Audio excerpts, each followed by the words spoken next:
10%. Oke, setelah ditawar-tawarkan ternyata nggak laku. Malah Ustadz Ihsan cari maklar lagi namanya Ustadz Sefik gitu loh. Ustadz Sefik, mau nggak memaklari rumahnya Pak Condro? Nanti tak kasih 8%. Oke, siap. 8% kan gede. Terus muter-muter. Nggak dapat, akhirnya nyari Ustadz Rosid.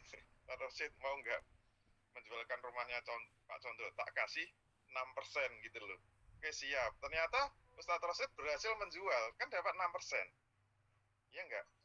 Terus Ustadz Sefik dapat 2%, Ustadz Ihsan dapat 2%. Pertanyaannya, atas dasar apa Ustadz Sefik dapat 2% coba?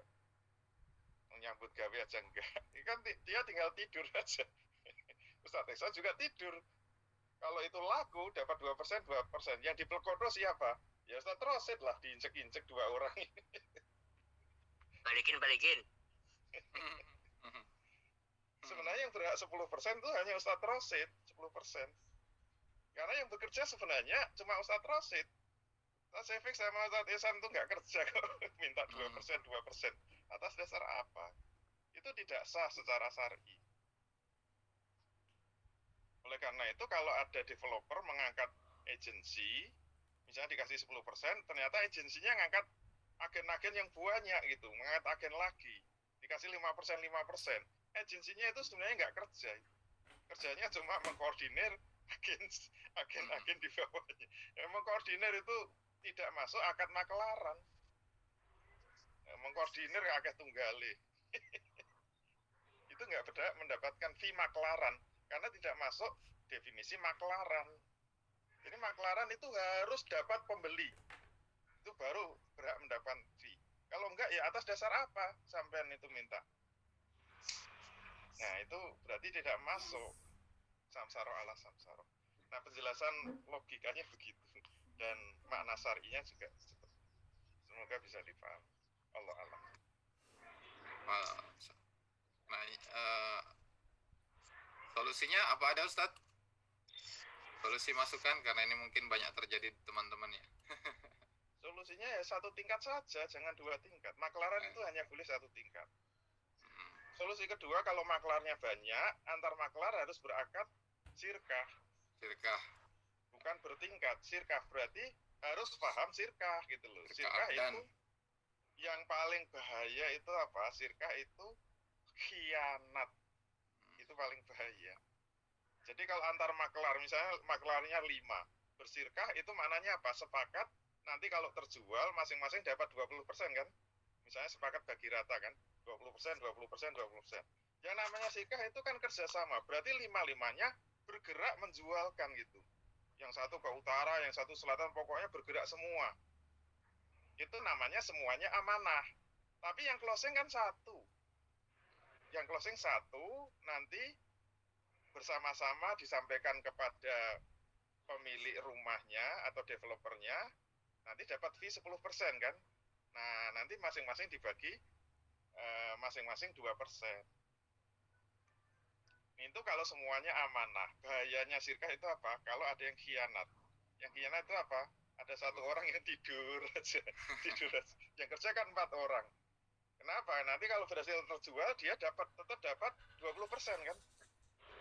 Nah, pertanyaannya atas dasar apa dia dapat 20%? Yang tidur terus kok.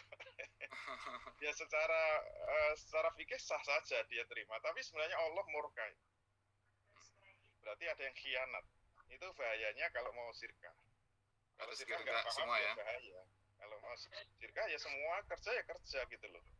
Cuma yang sirkah closing itu bisa salah satu atau kerja bareng-bareng terus gitu. Kalau pengen amanah kan bareng-bareng terus. Satu mobil nawar-nawarin, yang satu ngomporin, yang satu meyakinkan.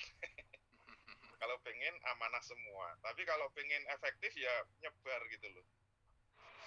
Tapi kan nggak ketahuan yang tidur siapa. Yang tidur itu yang khianat maknanya gitu. Makanya dalil untuk sirkah ya cuma hadis tentang larangan khianat itu dalam bersirkah. Itu solusi kalau mau maklarnya banyak.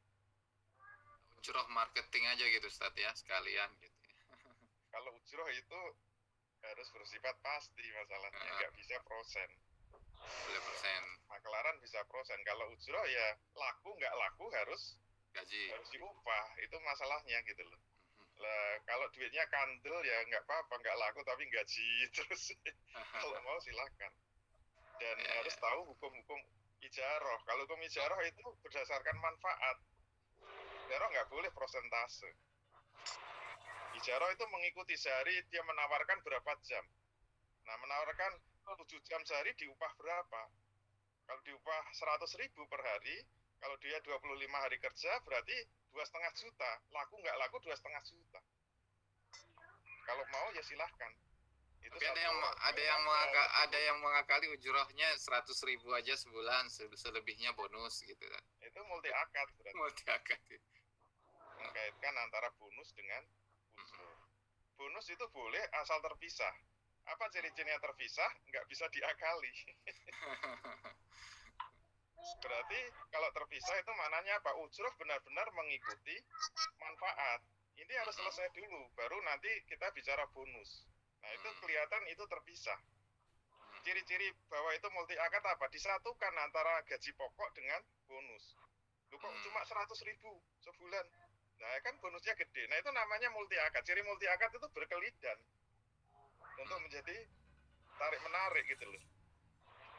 Karena itu satu draft kan, multi akad itu. Kalau ngomong ini gaji pokoknya 100.000 sebulan, kok kecil banget? Kan bonusnya gede. Nah, itu namanya multi akad. Yang disebut tidak multi akad kalau gaji pokoknya selesai dulu, sepakat. Jadi dia mikirnya loss. Laku nggak laku, saya sudah pegang 2,5 juta sebulan. Nanti baru bicara bonus. Draft sendiri ditandatangani. Bonus itu mengikuti persen penjualan, itu boleh. Tiap satu unit yang laku berapa bonusnya. Dapat 2% misalnya per unit. Nah, itu semangat kan. Nggak laku 2,5 juta, laku 2,5 juta plus bonus. Nah, itu yang oke, itu kayak gitu. Baik. Jadi jangan harus tetap di otak-atik lagi. Nanti kalau dicampur pokok sama bonus ya kenanya kelihatan. Mesti jadi mengecil kan. Baik. Ini banyak sekali yang